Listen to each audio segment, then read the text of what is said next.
It's the Flow Friday night sports show. Let's talk Western Eyre netball next. And tell you what, very big weekend of matches it was last weekend. Another big weekend to come tomorrow. And joining me on the line, Rhianna Freeman. She was there. How are you, Rhianna?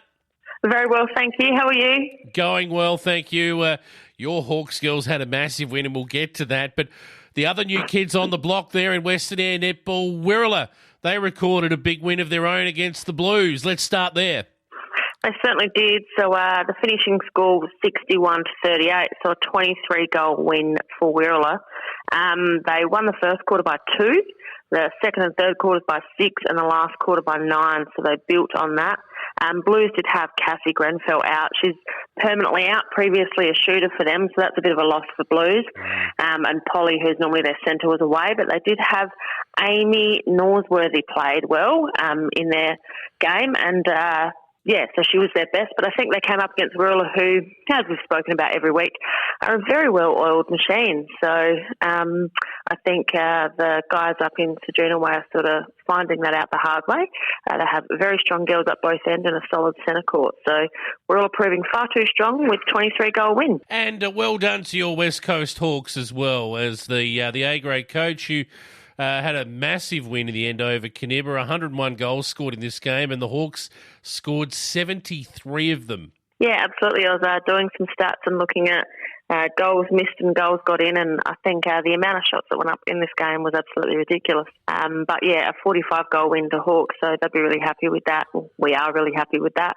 We had a really good first half, up by 17 in the first and second quarters, so outscored them by 17, and then Kaniba were quite strong in the last half. I'm not sure whether the Hawks girls just relaxed a little bit or got a bit puffed, but we're only up by 7 in the third, and we only won the fourth quarter by 4. So to Kaniba's credit, we started strong, and then they held us to the scoreline in that last half. So Hawks really happy with that win, and I must say what a fabulous day it was at Panipi. Kaniba had a huge crowd there, and it was a fantastic atmosphere. What about this game to finish off with? The last match of the round 2 traditional Far West rivals in Western United taking on Thevenard, and it was Thevenard by just the 1 goal in the end, 37-36. Great game. Yeah, so I was talking to girls from both teams with this game, and they said the whole game was really close. I think Westies were up by 2 at three-quarter time. I think it was quite a physical, well-fought game, this one.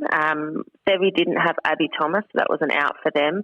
Westies did have Marnie Trowbridge back in, so that's a big in.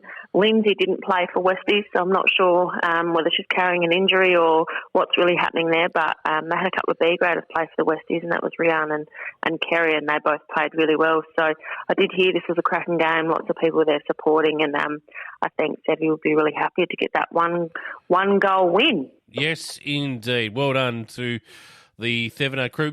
Coincidentally, too, talk about a day full of close matches between these two. They had a draw in the D grade as well. So just thought I'd point that out, Westies and Thevenard. So not much between them across many of the grades. No, that's right. And I think there's quite a bit of skill down in those C and D grade games, the few that I've seen, and I've been super impressed with the teams we've been coming up against. Okay, so let's move on and have a look at what's to come. So we're at the 8th of May, round 4 of matches this weekend.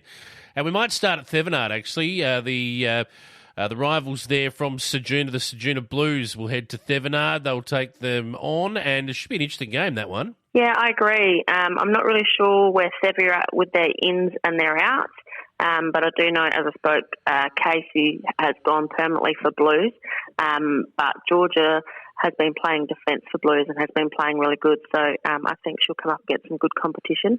I think this will be a bit of a tight game, and I would actually like to watch this one, but I would tip Blues to come away with a win in this one at Sevi. Kaniba, back-to-back road trips for them. They headed your way last week to Pidnippy, and now they're on the road to Wirrallah this week, and it doesn't get any easier for them. No, I think coming up against the well-oiled machine that is Wirrallah, I would think Wirrallah would go in very hot favourites with this one. But Kaniba's a bit of a surprise bag in that a little bit inconsistent with their quarters. Sometimes they have a really strong quarter and the next one they're a little bit weaker. I think if they can be consistent across the whole quarters, they will build as the year goes on. But yeah, Wirrallah would be hot favourites for this one. And your girls from the West Coast Hawks, they're on the road to Penong, heading up to take on Western United. This should be a ripping game, and I think the Hawks will start favourites on their first very long road trip.